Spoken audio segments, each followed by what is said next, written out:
നമ്മുടെ ശരീരത്തിലുള്ള സന്ധികളിലും ജോയിന്റുകളിലൊക്കെ ഭയങ്കര നീർക്കെട്ട് വരിക, അവിടെ ഭയങ്കര വേദന വരിക, നടക്കാനും നിൽക്കാനൊക്കെ ബുദ്ധിമുട്ടുകൾ വരിക, കൂടാതെ അവിടെ ചുമന്ന് തടിച്ച് വരിക, ഇത്തരത്തിലുള്ള ബുദ്ധിമുട്ടുകളാണ് ഇന്ന് ഒരുപാട് പേര് ഒ പിയിൽ വന്നിട്ട് പറയുന്നത്. അപ്പോൾ എന്തുകൊണ്ടാണ് നമ്മുടെ ശരീരത്തിൽ ഇങ്ങനെ നീർക്കെട്ട് വരുന്നത്, എന്തായിരിക്കും ഇതിൻ്റെ പിന്നിലുള്ള മെക്കാനിസം എന്തായിരിക്കും, ഇത് നമുക്ക് എങ്ങനെയൊക്കെ പൂർണ്ണമായിട്ട് മാറ്റാൻ പറ്റും എന്നിങ്ങനെയുള്ള കാര്യങ്ങളൊക്കെയാണ് ഇന്ന് ഈ വീഡിയോയിൽ പറയുന്നത്. ഞാൻ doctor Sreekala, senior consultant, doctor Basil Soumya hospital, Pandikkad, Malappuram ജില്ല.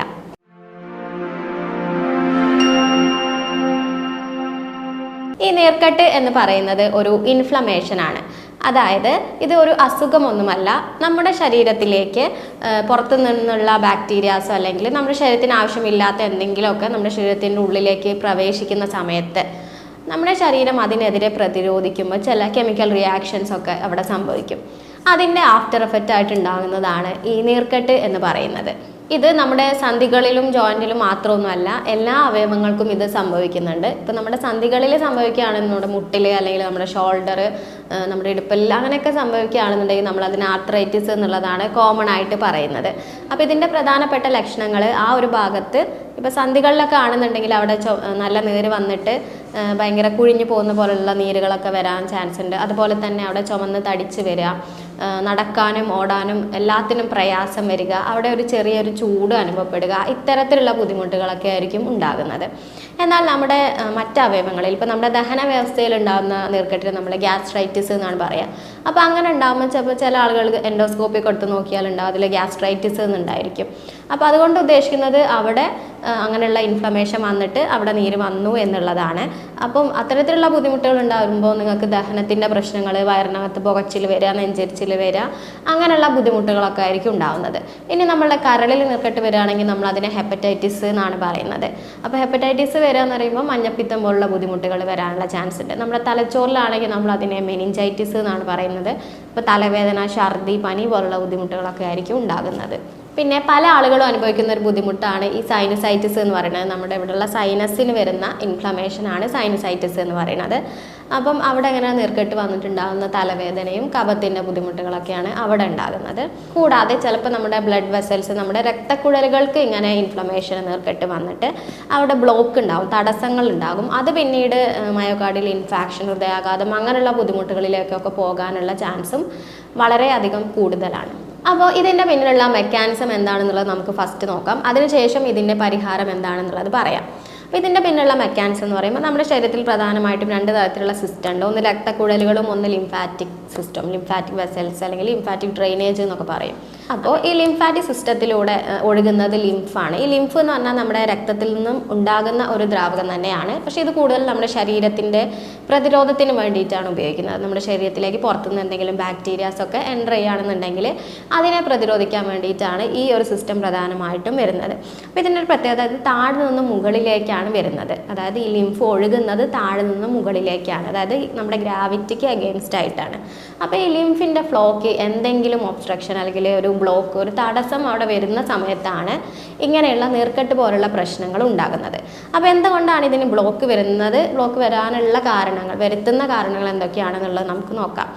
പ്രധാനമായിട്ടും ഒന്നാമത്തെ കാരണം എന്ന് പറയുന്നത് ഇൻഫെക്ഷൻസ്, കൂടാതെ എന്തെങ്കിലും ഇഞ്ചുറീസോ അല്ലെങ്കിൽ എന്തെങ്കിലും വീഴ്ച ഉണ്ടാവുക, അങ്ങനെയുള്ള കാര്യങ്ങളിലും ഇങ്ങനെയുള്ള ഈ ബ്ലോക്കേജ് വരാനുള്ള സാധ്യത ഉണ്ട്. കൂടാതെ ഈ സ്മോക്കിങ്, ഇപ്പോൾ സിഗരറ്റ് സ്മോക്കിംഗ് അല്ലെങ്കിൽ ആൽക്കഹോളൊക്കെ ഉപയോഗിക്കുന്നവരാണെന്നുണ്ടെങ്കിലും വരാൻ ചാൻസ് ഉണ്ട്. കാരണം നമ്മുടെ ഈ സ്മോക്കിങ്ങിൽ, നമ്മുടെ സ്മോക്ക് ചെയ്യുന്ന ആൾക്കാരിൽ നിക്കോട്ടിൻ എന്ന് പറഞ്ഞ ഒരു കമ്പോണൻ്റ് ഉണ്ട്. അത് ഈ ലിംഫ് വെസൽസിൽ പോയി കെട്ടിക്കിടന്നിട്ട് അങ്ങനെ ബ്ലോക്കേജ് വരാനുള്ള സാധ്യത ഉണ്ട്. കൂടാതെ മറ്റൊരു കാരണം എന്ന് പറയുന്നത് ഈ ഫാറ്റ്, അതായത് കൊഴുപ്പടങ്ങിയിട്ടുള്ള ഭക്ഷണം കൂടുതലായിട്ട് കഴിച്ചാൽ ഈ കൊഴുപ്പ് പോയിട്ട് ഈ ലിംഫിൽ കെട്ടിക്കിടന്നിട്ട് അങ്ങനെയുള്ള ഒബ്സ്ട്രക്ഷൻ വരാനുള്ള സാധ്യത ഉണ്ട്. ഷുഗർ കൂടുതൽ, പഞ്ചസാര കൂടുതൽ കഴിക്കുന്നവരിലും ഇങ്ങനെ ഒബ്സ്ട്രക്ഷൻ വരാനുള്ള സാധ്യത കൂടുതലാണ്.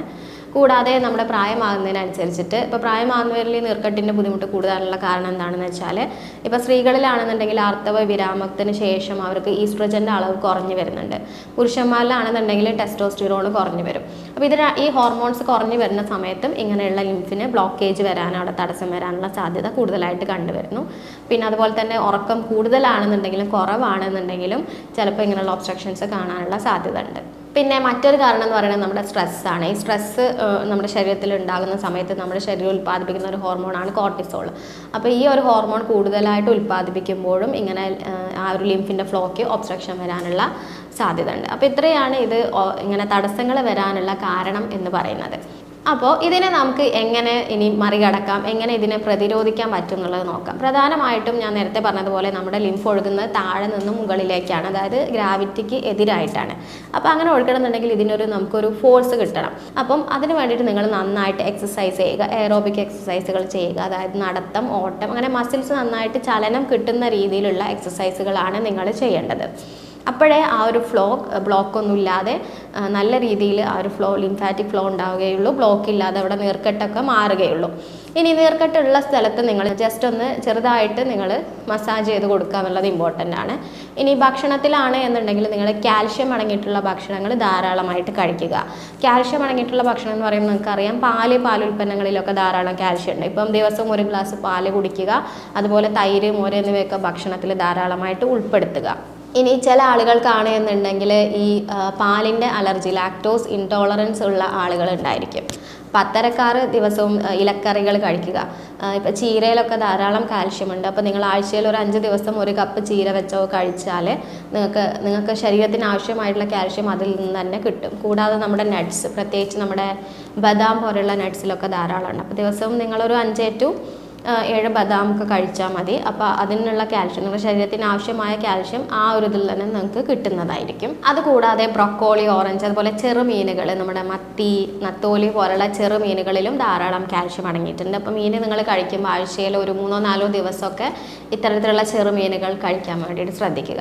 അപ്പോൾ ഇത്രയും കാര്യങ്ങളൊക്കെ കഴിച്ചാൽ നിങ്ങളുടെ ശരീരത്തിന് ആവശ്യമായ കാൽഷ്യം കിട്ടുന്നതാണ്. പിന്നെ മറ്റൊന്നാണ് വൈറ്റമിൻ ഡി ആണ് ഇവർക്ക് വേണ്ടത്. അപ്പോൾ വൈറ്റമിൻ ഡിൻ്റെ നല്ലൊരു സോഴ്സ് എന്ന് പറയുന്നത് നമ്മുടെ സൂര്യപ്രകാശമാണ്. നിങ്ങൾ ദിവസവും ഒരു 15 to 20 മിനിറ്റ് സൂര്യപ്രകാശം നിങ്ങൾ കൊള്ളുക. അത് ഡയറക്റ്റ് ഫേസിലേക്ക് തന്നെ കൊള്ളണമെന്നില്ല. അപ്പം അങ്ങനെ കൊണ്ടാൽ തന്നെ നിങ്ങൾക്ക് ശരീരത്തിന് ആവശ്യമായിട്ടുള്ള വൈറ്റമിൻ ഡി അതിൽ നിന്ന് കിട്ടുന്നതാണ്. കൂടാതെ നമ്മൾ സ്ഥിരമായിട്ട് കഴിക്കുന്ന ചില ഭക്ഷണങ്ങളിൽ നാച്ചുറലായിട്ട് തന്നെ ആൻറ്റി ഇൻഫ്ലമേറ്ററി പ്രോപ്പർട്ടീസ് ഉള്ള ചില ഭക്ഷണങ്ങളുണ്ട്. അതായത് ഇത് കഴിച്ചാൽ നമുക്ക് ശരീരത്തിന് പ്രതിരോധ ശേഷി കൂടുകയും നമ്മുടെ ശരീരത്തിലുള്ള നീർക്കെട്ടുകൾ കുറയാൻ അത് നാച്ചുറലായിട്ട് തന്നെ, മെഡിസിൻസ് ഒന്നും കഴിക്കാതെ തന്നെ അത് സഹായിക്കുകയും ചെയ്യും. പക്ഷേ അത് നിങ്ങൾ സ്ഥിരമായിട്ട് ഭക്ഷണത്തിൽ ഉൾപ്പെടുത്തണം എന്നുള്ളതാണ് ഒരു കാര്യം. അപ്പോൾ അതിൽ വരുന്നതാണ് നമ്മുടെ മഞ്ഞൾ, ഇഞ്ചി, വെളുത്തുള്ളി, തക്കാളി, നെല്ലിക്ക എന്നിവയൊക്കെ. ഇതിലൊക്കെ നാച്ചുറലായിട്ടുള്ള ആൻറ്റി ഇൻഫ്ലമേറ്ററി പ്രോപ്പർട്ടീസ് ഉള്ള ചില കമ്പോണൻസ് ഉണ്ട്. ഇപ്പം നമ്മൾ വെളുത്തുള്ളീൻ്റെ കാര്യം എടുക്കുകയാണെന്നുണ്ടെങ്കിൽ അതിലുള്ള ആൻറ്റി ഇൻഫ്ലമേറ്ററി കമ്പോണൻ്റാണ് അല്ലിസിൻ എന്ന് പറയുന്നത്.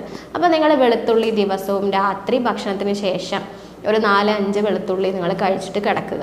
അപ്പോൾ അത് നിങ്ങൾ എന്തെങ്കിലും കഴിച്ചതുകൊണ്ട് കാര്യമില്ല. നിങ്ങൾ ദിവസവും മഞ്ഞളിട്ട് തിളപ്പിച്ച വെള്ളം ദിവസവും കുടിക്കുക. അത് രാവിലെ വെറും വയറ്റിൽ ഒരു ഗ്ലാസ് വെള്ളം കുടിക്കുന്നതായിരിക്കും നല്ലത്. അപ്പോൾ നിങ്ങളുടെ ശരീരത്തിൻ്റെ പ്രതിരോധ ശേഷി കൂടും. ആൻറ്റി ഇൻഫ്ലമേറ്ററി ആയിട്ടുള്ള പ്രോപ്പർട്ടീസ് ഉള്ളതുകൊണ്ട് ശരീരത്തിലെ നീരൊക്കെ വലിഞ്ഞു പോകാനും ഇത് സഹായിക്കും. കൂടാതെ മറ്റൊന്നാണ് ഇഞ്ചി എന്ന് പറയുന്നത്. ഇഞ്ചിയിലുള്ള ജിഞ്ചറോൾസ് എന്ന് പറഞ്ഞ കമ്പോണൻ്റ് ആണ് ആൻറ്റി ഇൻഫ്ലമേറ്ററി പ്രോപ്പർട്ടീസ് ഉള്ളത്. അപ്പോൾ ഇഞ്ചി നിങ്ങൾ ചതച്ചിട്ട് നോർമലി കഴിക്കുന്ന ഭക്ഷണത്തിൽ ഉൾപ്പെടുത്താം. അതുപോലെ തന്നെ മോര്, തൈരോ കഴിക്കുമ്പോൾ അല്ലെങ്കിൽ മോരിലൊക്കെ നിങ്ങൾക്ക് ഈ ഇഞ്ചി ചതച്ചിട്ട് ചേർത്തിട്ട് ആ മോരൊക്കെ നിങ്ങൾക്ക് കുടിക്കാവുന്നതാണ്. പിന്നെ അതുപോലെ തന്നെയാണ് നെല്ലിക്ക. അപ്പോൾ ഈ നെല്ലിക്കയിലുള്ള വൈറ്റമിൻ സി നിങ്ങൾക്ക് കിട്ടണമെന്നുണ്ടെങ്കിൽ നിങ്ങൾ നെല്ലിക്ക ഒരിക്കലും ചൂടാക്കരുത്. കാരണം ഈ ചൂടാക്കുന്ന സമയത്ത് നെല്ലിക്കയിലുള്ള വൈറ്റമിൻ സി നഷ്ടപ്പെടും. അപ്പോൾ നിങ്ങൾ പച്ചയ്ക്കാണ് അത് കഴിക്കേണ്ടത്.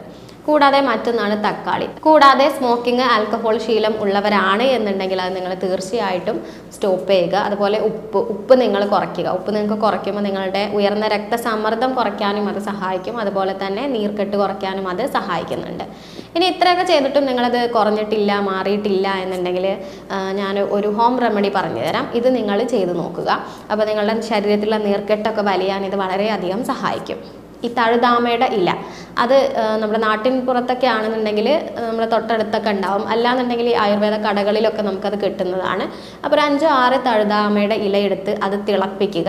ആ തിളപ്പിച്ച വെള്ളം നിങ്ങൾ 1 ഗ്ലാസ് ദിവസവും രാവിലെ വെറും വയറ്റിൽ നിങ്ങൾ ഒരു 15 ദിവസം തുടർച്ചയായിട്ട് നിങ്ങൾ കഴിക്കുകയാണെന്നുണ്ടെങ്കിൽ നിങ്ങൾ നീർക്കെട്ടൊക്കെ കുറയാനും വേദനയും ആ ഒരു തടിപ്പും ഒക്കെ കുറയാൻ അത് വളരെയധികം സഹായിക്കും. ഇനി ഇത്രയൊക്കെ ചെയ്തിട്ടും നിങ്ങളുടെ നീർക്കെട്ട് കുറഞ്ഞിട്ടില്ല എന്നുണ്ടെങ്കിൽ നിങ്ങൾ തീർച്ചയായിട്ടും ഒരു ഡോക്ടറെ കൺസൾട്ട് ചെയ്യുക. കാരണം അത് മറ്റെന്തെങ്കിലും കാരണങ്ങൾ കൊണ്ടാണോ, അത് സംബന്ധമായ ബുദ്ധിമുട്ടുകൾ കൊണ്ടാണോ എന്നുള്ളതൊക്കെ അറിയാൻ വേണ്ടിയിട്ട് പല ടെസ്റ്റുകളും ഇന്ന് അവൈലബിൾ ആണ്. അപ്പോൾ അത്തരത്തിലുള്ള ടെസ്റ്റുകളൊക്കെ അറിയണമെന്നുണ്ടെങ്കിൽ നിങ്ങൾ തീർച്ചയായിട്ടും ഒരു ഡോക്ടറെ കൺസൾട്ട് ചെയ്യുക. ഹോമിയോപ്പതിയിൽ ഇതിന് ചെയ്യുന്നത് ഒരു രോഗീൻ്റെ ശാരീരികമായിട്ടുള്ള പ്രത്യേകതകളെല്ലാം പരിഗണിച്ച് രോഗനിർണയം കറക്റ്റായിട്ട് നടത്തി അതിനുശേഷമാണ് മെഡിസിൻസ് നൽകുന്നത്.